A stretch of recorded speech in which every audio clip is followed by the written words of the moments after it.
Friends, मैं Vivek Sharma, assistant professor sociology, आप सभी का स्वागत करता हूं राजकीय महाविद्यालय चौमेला के यूट्यूब चैनल पर। मेरे पिछले वीडियो में मैंने आपको कार्ल मार्क्स के द्वंद्वात्मक भौतिकवाद सिद्धांत टॉपिक के बारे में हीगल के द्वंद्ववादी विचारों को स्पष्ट किया था, जो कि जिससे प्रेरित होकर कार्ल मार्क्स ने द्वंद्वात्मक भौतिकवाद प्रस्तुत किया।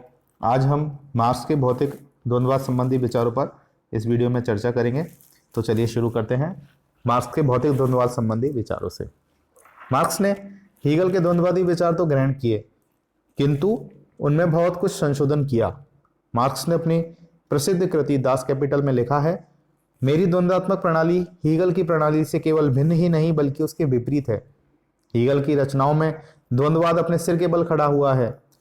यदि उसके रहस्यवादी लपेटों में छिपे हुए तार्किक तत्व को समझना है तो उसे पैर के बल सीधा खड़ा करना होगा, और मैंने उसे सीधा पैरों के बल खड़ा किया है। मार्क्स ने हीगल के इतिहास दर्शन का जो आधारभूत तत्व था, विचारों की प्रधानता, उसे अस्वीकार किया है। आपने हीगल के दार्शनिक आदर्शवाद को काल्पनिक कहकर पूर्णतः अस्वीकार किया है। मार्क्स कहते हैं कि तार्किक एवं श्रेष्ठ विचारों की जो कल्पना हीगल ने की है वह एक रहस्यवादी विचार है। उसे देखा नहीं जा सकता, स्पर्श नहीं किया जा सकता। विचार का मानव मस्तिष्क एवं व्यवहार पर क्या अच्छा और बुरा प्रभाव पड़ता है, इस बात की जांच नहीं की जा सकती। मार्क्स कहता है कि किसी विचार को देखा नहीं जा सकता, उसे स्पर्श नहीं किया जा सकता, उसकी जांच नहीं की जा सकती, तो वह रहस्यमय विचार है, वैज्ञानिक नहीं। भौतिक एवं रसायन विज्ञानों की भांति ही मार्क्स सामाजिक क्षेत्र में केवल उस जगत को वैज्ञानिक मानता है जो दिखाई देता है, जिसका स्पर्श किया जा सकता है या जिसकी जांच की जा सकती है। मार्क्स के लिए भौतिक पदार्थ, मिट्टी, पत्थर, हड्डी, मांस आदि सर्वथा सत्य है, अदृश्य विचार या विश्वास नहीं। मार्क्स यह मानते हैं कि पदार्थ, प्रकृति और अस्तित्व पहले हैं तथा आत्मा, विचार और चेतना उसके बाद में है। भौतिकवाद का विचार यह है कि अस्तित्व प्राथमिक है और वही चेतना को निर्धारित करता है। हीगल के लिए विश्वात्मा रहस्यमयी होने से अगम्य है, परंतु मार्क्स के लिए पदार्थ दृश्य होने से गम्य है। मार्क्स कहते हैं कि निरंतर प्रयत्नों और प्रयोग द्वारा पदार्थ को समझा जा सकता है। मार्क्स ने हीगल के द्वंद्ववाद विकासवाद को तो मान्यता दी है, द्वंद्वात्मक विकासवाद को मान्यता दी है, किंतु उसके आधार या कारण अर्थात आत्मा एवं निरपेक्ष विचार आदि के सिद्धांतों को पूर्णतः स्वीकार किया है। मार्क्स कहते हैं कि हीगल ने उस भौतिक दुनिया की भी अवहेलना की है जिसमें वे रहते हैं, जिसमें उन्हें हष्टपुष्ट बनने और जीविकोपार्जन का अन्य समस्त साधन उपलब्ध कराए हैं, जिसके कारण उनके शरीर एवं मस्तिष्क का अस्तित्व बना रहा और उनके लिए दार्शनिक विचार व्यक्त करना संभव हो सका। यह तो वही वास्तविक दुनिया है जिसके कारण हीगल का दर्शन संभव हुआ, किंतु हीगल ने यह मान लेने की भूल की है कि उनके दर्शन के कारण ही दुनिया संभव हुई। मार्क्स अपने को हीगल से नहीं जोड़ते हैं। वे लिखते हैं कि मैं अच्छी तरह जानता हूं कि मेरे विकास की व्याख्या हीगल की व्याख्या नहीं है, वह इसलिए कि मैं एक भौतिकवादी हूं और हीगल एक आदर्शवादी है। फिर भी यदि हीगल के द्वंद्ववादी दर्शन में से यदि रहस्यवाद को निकाल दिया जाए तो मार्क्स का द्वंद्वात्मक दर्शन हो जाएगा। अतः हीगल से द्वंद्ववादी दर्शन ग्रहण करने के लिए उसके ऋणी है। इस संदर्भ में मर्टन ने उचित ही कहा है कि कोई भी विचारक अपने स्वयं के पांव पर खड़ा नहीं होता, वह दूसरों के कंधों पर अपने पांव रखकर खड़ा होता है। मार्क्स जिनके कंधों पर खड़े थे उनमें से निश्चित रूप से एक कंधा हीगल का ही था। मार्क्स ने हीगल से मूल रूप में दो बातें ग्रहण की थी, एक द्वंद्व की अवधारणा और दूसरी अध्ययन विधि। हीगल ने द्वंद्व, इतिहास और मानव विकास की जिस अध्ययन विधि को अपनाया उसे मार्क्स ने भी अपनाया। मार्क्स का दर्शन द्वंद्वात्मक भौतिकवाद इसलिए कहलाता है क्योंकि इसमें प्रकृति के घटनाक्रम को समझने का तरीका द्वंद्ववादी है। इसके अनुसार प्रकृति का घटना प्रवाह सदा गतिशील और परिवर्तनशील है। प्रकृति के अंदर विरोधी शक्तियों के घात प्रतिघात के कारण ही विकास होता है। मार्क्स का द्वंद्वात्मक भौतिकवाद विश्व को एक नए आयाम से देखता है। एंजल्स कहते हैं कि मार्क्स का द्वंद्वात्मक भौतिकवाद दुनिया को देखने का साम्यवादी दृष्टिकोण है। मार्क्स का द्वंद्वात्मक भौतिकवाद यह मानता है कि विश्व का निर्माण आत्मा, विचार या चिंतन से नहीं वरन भौतिक पदार्थ या वस्तुओं से हुआ है। चेतना का आधार भौतिक है। पदार्थ में दो विरोधी शक्तियां पाई जाती हैं जिनके द्वंद्व या संघर्ष से ही विश्व एवं प्रकृति का निर्माण होता यह पदार्थ गतिशील है, निरंतर प्रभाव में है। मार्क्स ने इन्हीं सतत नियमों और प्रयोगों के आधार पर समाजवाद को एक स्वप्न के स्थान पर मानवता का विज्ञान दिया। मार्क्स ने द्वंद्वात्मक भौतिकवाद का जो केंद्रीय सिद्धांत है वह सब तरह से वैज्ञानिक है। यह द्वंद्व प्रकृति, समाज और विचारधारा सभी में समान रूप से देखने को मिलता है। आदर्शवाद के अनुसार हमारी चेतना, विचार, प्रत्यक्ष दर्शन, उपलब्धि और अनुभूति में ही भौतिक जगत, प्रकृति और जीव का अस्तित्व है। किंतु मार्क्स के भौतिकवाद के अनुसार पदार्थ, प्रकृति और जीव वैश्विक वास्तविकता है जिसका अस्तित्व हमारी चेतना आदि के से बाहर और उससे परे है। पदार्थ प्रमुख है क्योंकि वह अनुभूति, विचार, चेतना का स्रोत है। चेतना गौण है क्योंकि यह पदार्थ का ही प्रतिबिंब मात्र है।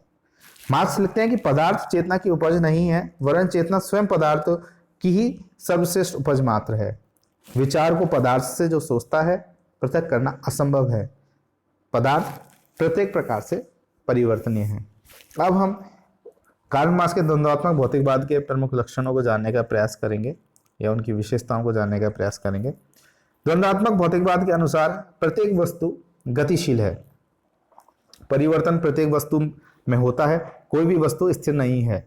इसमें बहाव है, गति है, निरंतरता भी है। अतः जड़ता प्रकृति की दशा नहीं है। एंजल्स के अनुसार मार्क्स का द्वंद्वात्मक भौतिकवाद संसार और प्रकृति में सब कुछ अस्थायी, गतिशील और परिवर्तनशील मानता है। यह प्रत्येक वस्तु में जन्म और निर्वाण की दशा को देखता है। स्टाइलिन ने कहा है कि द्वंद्वात्मक प्रणाली उसी को अजय मानती है जो उग रहा हो और विकासमान हो। एंजल्स कहते हैं कि समस्त प्रकृति छोटे से लेकर बड़े तक, बालूकण से लेकर सूर्य तक, महाकाणु से लेकर व्यक्ति तक आने और चले जाने की एक निरंतर स्थिति में, निरंतर प्रवाह में, अनवरत गति अथवा परिवर्तन की स्थिति है। विकास प्रकृति का नियम है और यह विकास पदार्थ की आंतरिक विशेषताओं के कारण होता है। द्वंद्वात्मक भौतिकवाद के अनुसार पदार्थ निष्क्रिय न होकर सक्रिय होता है। इस प्रकार मार्क्स का द्वंद्ववाद विचारों की अपेक्षा भौतिक वस्तुओं को अधिक महत्व देता है तथा विकास प्रक्रिया का आधार भौतिक पदार्थों में आंतरिक विरोध को मानता है। मार्क्स का मत है कि यदि किसी भी वस्तु में दो तत्व होते हैं, एक वस्तु की निरंतरता को बनाए रखता है तो दूसरा तत्व निरंतरता का विरोध करता है। पदार्थ में इन दोनों शक्तियों का संघर्ष चलता रहता है और यह संघर्ष ही पदार्थ को आगे बढ़ाता है। द्वंद्वात्मक भौतिकवाद के अनुसार पदार्थ ठीक उसी तरह से गतिशील होता है जिस प्रकार हीगल का निरपेक्ष विचार गतिशील होता था। अतः विश्व तथा उसकी प्रकृति को समझने के लिए उसकी गतिशीलता को दृष्टि से देखना होगा। मार्क्स सारे जगत को इसी संघर्ष और गतिशीलता के संदर्भ में देखता है। विकास सदैव पदार्थ में अंतर्विरोध के कारण। द्वंद्वात्मक भौतिकवाद के अनुसार विकास सदैव पदार्थ में अंतर्विरोध एवं मतभेदों के पारस्परिक संघर्षों के कारण होता है और पूंजीवाद में ही पूंजीवाद के विनाश के बीज छुपे हुए हैं। पदार्थ विश्व का मूल है। कार्ल मार्क्स के अनुसार पदार्थ विश्व का मूल है और वह एक वास्तविकता है। समस्त विश्व पदार्थ से निस्रोत है। अंतिम वास्तविकता भौतिक जगत है, न कि आत्मा का विचार। चेतना कोई प्रभावशील तत्व न होकर पदार्थ के अधीन है। मनुष्य में जो भी चेतना है वह इस पदार्थ के कारण ही है। पदार्थ ही पहली और अंतिम वास्तविकता है। चेतना के स्वरूप को पदार्थ निश्चित करता है, न कि चेतना पदार्थ के स्वरूप को। प्रत्येक वस्तु परस्पर घनिष्ठ रूप से संबंधित है और उनका अध्ययन उनके पारस्परिक संबंधों को ध्यान में रखकर ही किया जाता है। अगली जो विशेषता है वो है विश्व का विकास संघर्ष की प्रक्रिया द्वारा होता है। कार्ल मार्क्स कहते हैं कि क्योंकि यह संघर्ष ही विकास का मूल है, संघर्ष से मुंह मोड़ना विकास के क्रम को पीछे धकेलना है। संघर्ष के अभाव में विकास संभव नहीं है। संघर्ष भीतरी और बाहरी दोनों रूपों में होता रहता है। विकास सदैव टेढ़े मेढ़े रूप में या सर्पिलाकार होता है। विकास की प्रक्रिया में पहले तो धीरे धीरे मात्रात्मक परिवर्तन होता है, किंतु बाद में एक अवस्था ऐसी आती है कि जब यह मात्रात्मक परिवर्तन गुणात्मक परिवर्तन में बदल जाता है। उदाहरणार्थ यदि पानी को गर्म किया जाए तो पहले तो वह धीरे धीरे गर्म होता है, किंतु बाद में ऐसी अवस्था आती है कि जब वह भाप बन जाता है। यही द्वंद्ववादी विकास की प्रक्रिया है। सभी समाजों में द्वंद्वात्मक भौतिकवाद के विकास का यही क्रम पाया जाता है। पूंजीवादी समाज में मालिक व मजदूरों के बीच पहले तो छुटपुट संघर्ष होते हैं, किंतु इसकी उच्च अवस्था में श्रमिक क्रांति कर देता है। यह द्वंद्व की उच्च अवस्था होती है।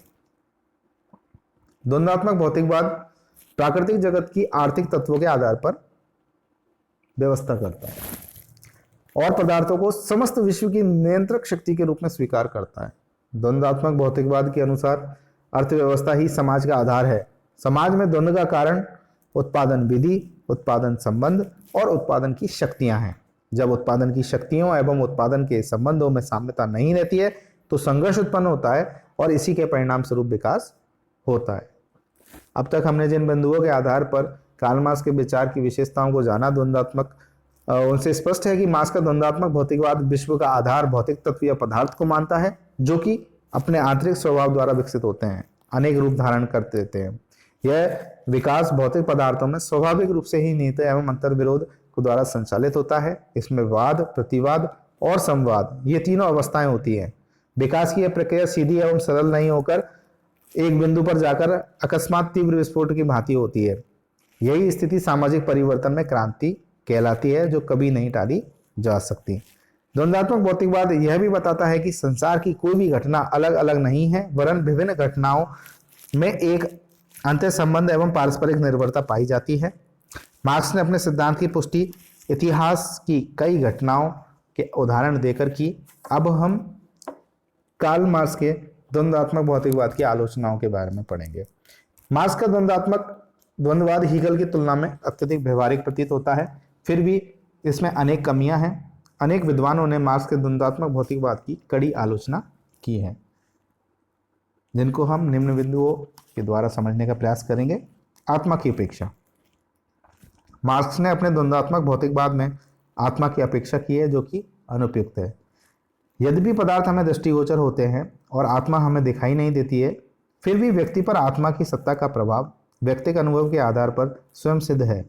आत्मा की अनुभूति इंद्रियों के ज्ञान से कहीं अधिक प्रबल होती है। द्वंद्वात्मक भौतिकवाद अत्यधिक अस्पष्ट। द्वंद्वात्मक भौतिकवाद अपने आप में नितांत अस्पष्ट और थोथी दार्शनिक मान्यता है। मार्क्स ने इसका पूर्ण और आवश्यक विवेचन नहीं किया है। इस संबंध में विपर का कथन है कि द्वंद्वात्मक भौतिकवाद की धारणा अत्यंत गूढ़ और अस्पष्ट है। यद्यपि मार्क्स और एंजल्स ने समस्त लेखन का यह आधार है, लेकिन इसे कहीं पर भी स्पष्ट नहीं किया गया है। लेनिन का भी मत है कि मार्क्स ने भौतिक द्वंद्ववाद को हीगल के आदर्शवाद का अध्ययन किए बिना नहीं समझा जा सकता। यदि हमें कार्ल मार्क्स का भौतिक द्वंद्ववाद समझना है तो उससे पहले हमें हीगल के आदर्शवाद को समझना होगा, ऐसा मानते हैं लेनिन। असंगतिपूर्ण धारणा।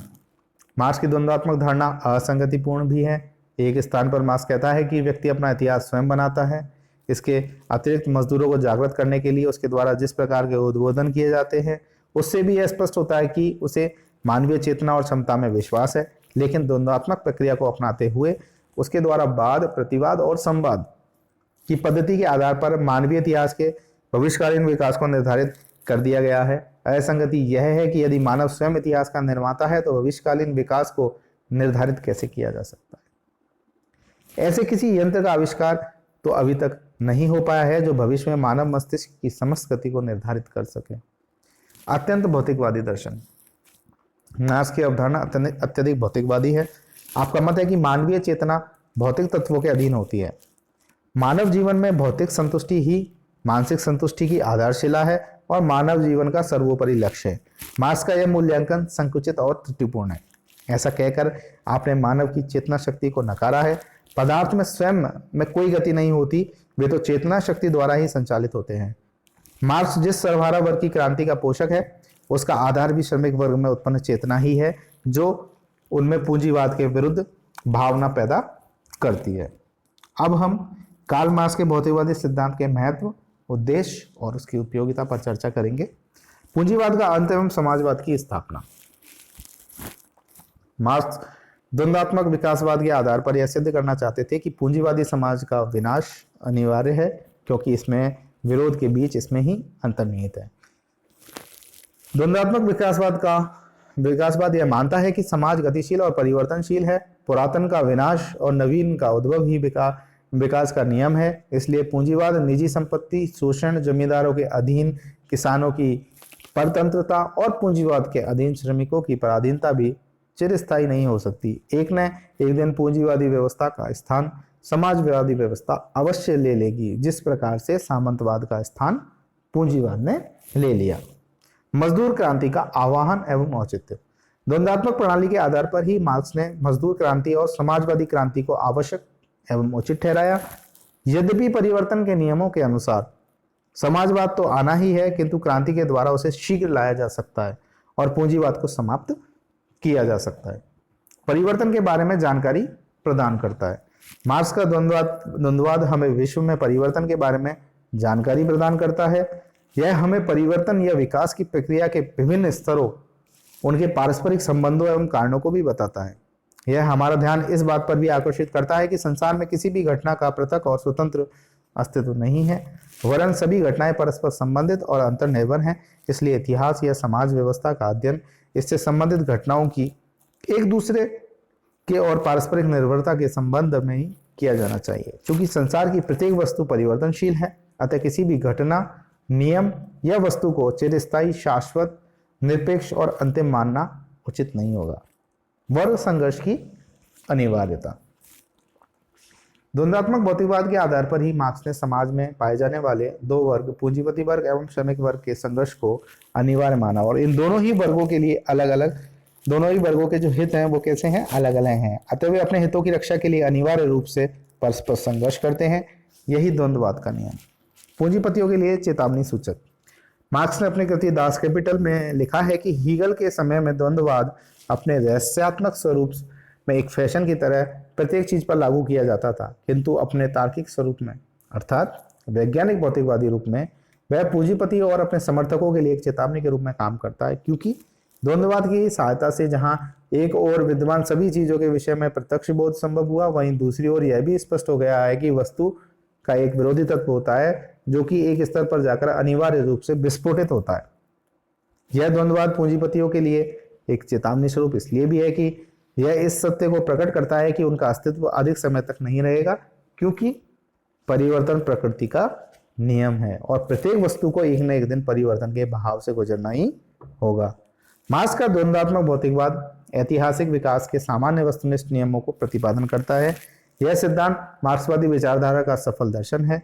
इसके महत्व का उल्लेख करते हुए स्तेपानोवा लिखते हैं कि इस प्रतिभापूर्ण खोज के कारण ही दर्शन शास्त्र प्रथम बार विज्ञान बन सका, और ऐसा विज्ञान बना जो प्रकृति विज्ञान और मानवीय चिंतन के विकास के वस्तुगत नियमों को ठीक ठाक प्रतिनिधित्व कर सका। स्पष्ट है कि कार्ल मार्क्स का द्वंद्वात्मक भौतिकवाद का सिद्धांत एक सामान्य विश्व दृष्टिकोण है, न कि मानव इतिहास का एक विशिष्ट संप्रत्यय मात्र। तो बच्चों, मैं उम्मीद करता हूं कि आज हमने कार्ल मार्क्स के द्वंद्वात्मक भौतिकवाद पर जो विस्तृत चर्चा की वो आपको अच्छे से समझ में आई होगी। अगर आपको कोई भी इस टॉपिक से संबंधित समस्या है तो आप कमेंट बॉक्स में कमेंट करके मेरे से पूछ सकते हैं। मेरा वीडियो अंत तक देखने के लिए आप सभी का धन्यवाद।